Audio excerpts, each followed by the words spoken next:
सभी को नमस्कार। मैं सुनील कुमार वर्मा, कला अध्यापक, जवाहर नवोदय विद्यालय यमुनानगर से आपका हार्दिक स्वागत करता हूं। आज हम लोग सिंधु घाटी सभ्यता के बारे में पढ़ेंगे। सिंधु घाटी सभ्यता के बारे में प्रमुख जानकारी सबसे पहले प्राप्त करेंगे। लगभग 5000 वर्ष पहले भारतीय उपमहाद्वीप में सिंधु नदी के किनारे एक विशिष्ट सभ्यता फली फूली थी। इस सभ्यता की कला भी उतनी ही प्राचीन थी जितनी की यह सभ्यता।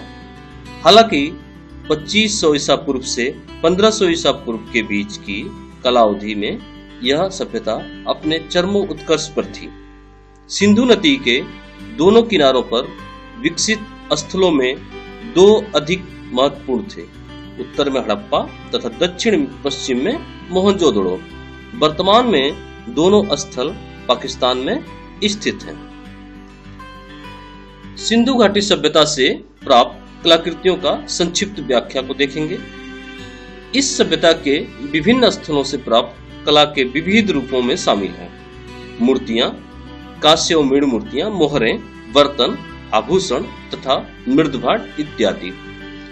इस काल के लोग कलात्मक समझ से ओतप्रोत थे तथा उनमें विस्तृत कल्पनाशीलता थी। उनके द्वारा किया गया मानव, पशु पक्षियों एवं ज्यामितीय आकृतियों का चित्रांकन वास्तविक से परिपूर्ण व उच्च कोटि का है। मृण मूर्तियों का निर्माण, धातुओं की ढलाई, पशुओं तथा मानव आकृतियों का निर्माण बड़े ही ध्यान से किया जाता था। सिंधु घाटी से प्राप्त प्रमुख मूर्तियों का विवरण देखेंगे। सबसे पहले मूर्ति संबंधित महत्वपूर्ण तथ्यों को देखेंगे। सबसे पहला जो नाम है, मूर्ति का नाम नर्तकी। स्थान मोहनजोदड़ो। माध्यम कांस्य। काल लगभग 2500 ईसा पूर्व। आकार 10.5 बाई 5 बाई 2.5 cm यानी सेंटीमीटर। मूर्तिकार अज्ञात। संग्रह राष्ट्रीय संग्रहालय नई दिल्ली। इस मूर्ति की व्याख्या के बारे में देखेंगे। ऊपर बने हुए तीरों के निशान से जो हेडिंग डाली गई है उसको आप ध्यान से देखेंगे ताकि आप इसकी विस्तृत व्याख्या कर सकें। लगभग 4 इंच ऊंची इस कांस्य प्रतिमा को नर्तकी कहा जाता है। यह एक लुभावने अंदाज में खड़ी है।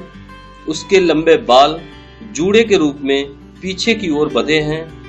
चूड़ियां इसके बाएं हाथ को ऊपर तक घेरे हुए हैं। गले में कौड़ियों से बना एक हार है। इसका दाहिना हाथ कुल्ले पर है जबकि नीचे की ओर लटके हुए बाएं हाथ में कटोरा है। इसकी बड़ी बड़ी एवं झुकी हुई आंखें हैं तथा नाक थोड़ी चपटी व मोटी है। यह मूर्ति आंतरिक मनोभावों को प्रकट करती प्रतीत होती है। साथ ही यह स्पष्ट होता है कि उस काल के लोग धातु विज्ञान तथा पिघली धातुओं को विभिन्न आकार में ढालने की कला से भली भांति परिचित थे। नेक्स्ट हम देखेंगे दूसरी मूर्ति जो प्राप्त हुई है वो है पुरुष धड़। मूर्ति का नाम है पुरुष धड़। स्थान हड़प्पा। माध्यम लाल चूना पत्थर। काल 2500 ईसा पूर्व। आकार है 9.2 बाई 5.8 बाई 3 cm यानी सेंटीमीटर। मूर्तिकार अज्ञात। संग्रह इसका है राष्ट्रीय संग्रहालय नई दिल्ली। इस मूर्ति की व्याख्या को देखेंगे। यह नग्न पुरुष की आकृति लाल चूना पत्थर से निर्मित है। इसकी गर्दन व कंधों में सिर व हाथों को जोड़ने के लिए विशिष्ट गड्ढे बने हुए हैं। कंधे व गर्दन को अच्छी तरह तपाकर उन्हें मजबूती प्रदान की गई है। आकृति में पेट को थोड़ा उभार दिया गया है। इस मूर्ति से प्रतीत होता है कि उस काल के लोग मूर्तियों के विभिन्न अंगों को गतिशील बनाने में की तकनीक से परिचित थे। नेक्स्ट जो मूर्ति प्राप्त होती है वो हमें प्राप्त होती है मातृ देवी की। मूर्ति का नाम है मातृ देवी। स्थान मोहनजोदड़ो। माध्यम मृण मूर्तियां। टेराकोटा आग में तपाकर बनाई गई मिट्टी की मूर्ति। इसको मृण मूर्ति बोलते हैं। काल लगभग 2500 ईसा पूर्व, आकार 22/8/5 cm, मूर्तिकार अज्ञात, संग्रह राष्ट्रीय संग्रहालय नई दिल्ली। अब इस मूर्ति की व्याख्या को देखेंगे। आप तीरों के निशान से बने हुए हेडिंग को जरूर ध्यान से देखें ताकि आपको व्याख्या समझने में आसानी रहेगी। सिंधु घाटी सभ्यता के विभिन्न स्थलों से भिन्न भिन्न प्रकार की मातृ देवी की मूर्तियां प्राप्त हुई हैं। वे सभी मृण मूर्तियां टेराकोटा हैं जो मिट्टी को आग में तपाकर बनाई गई हैं। इस स्त्री आकृति के उभरे हुए वक्षों के ऊपर झूलते हुए हार दिखाए गए हैं तथा उसमें कमर के निचले भाग में वस्त्र के ऊपर कमरबंद पहना है।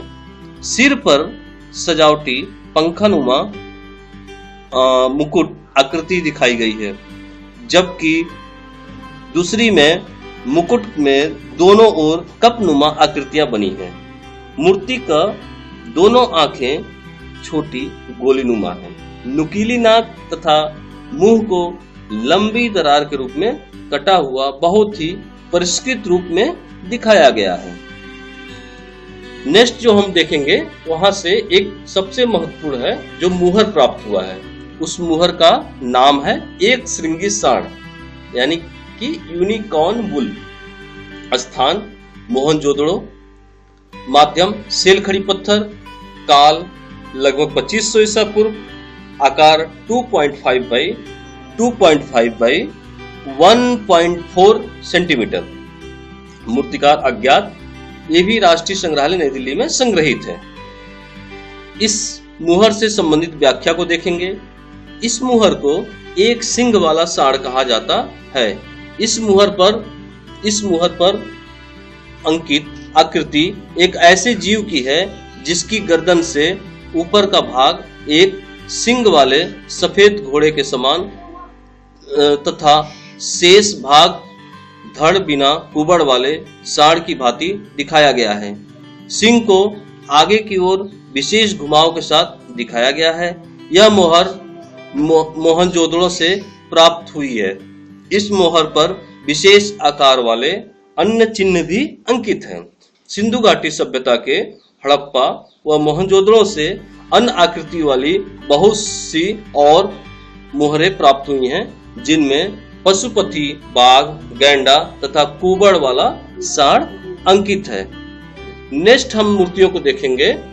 उसमें एक मृदु भांड प्राप्त हुआ है, जार प्राप्त हुआ है। कलाकृति का नाम है चित्रित मृदु भांड जार। स्थान मोहनजोदड़ो। माध्यम आग से तपाई हुई मिट्टी। लगभग काल इसका है लगभग 2500 ईसा पूर्व। मूर्तिकार अज्ञात है। राष्ट्रीय संग्रहालय नई दिल्ली। इस जार का विस्तृत रूप देखेंगे। यह चित्रित मृदु भांड मोहनजोदड़ो से प्राप्त हुआ है। इस जार को चाक पर दक्ष हाथों द्वारा मिट्टी से बनाया गया था। मजबूती प्रदान करने के लिए पहले इसे आग में तपाया गया है, फिर काले रंग से चित्रित करने के पश्चात इस पर पॉलिश की गई है। अति साधारण दिखने वाले फूलों, पत्तियों व ज्यामितीय आकृति वाले चित्र भी इस पर बने हैं। इस जार को कलाकार ने अपनी उंगलियों के दबाव से आकार प्रदान किया हुआ है। अब आपको एक इस विषय से संबंधित गृह कार्य दिए जा रहे हैं जो कि आप अपने नोटबुक में समय के अनुसार पूरा करेंगे। सबसे पहले में मातृ देवी की मूर्ति है। सबसे पहले में नर्तकी की मूर्ति है। दूसरे में मातृ देवी है। तीसरे में जार का चित्र है। चौथे में पुरुष धड़ का चित्र मूर्ति है और पांचवें में एक सिंगी साढ़ का चिन्ह है। तो आप इसके बारे में विस्तृत रूप से अपने नोटबुक में लिखेंगे। इस वीडियो को देखने के लिए आपका बहुत बहुत धन्यवाद।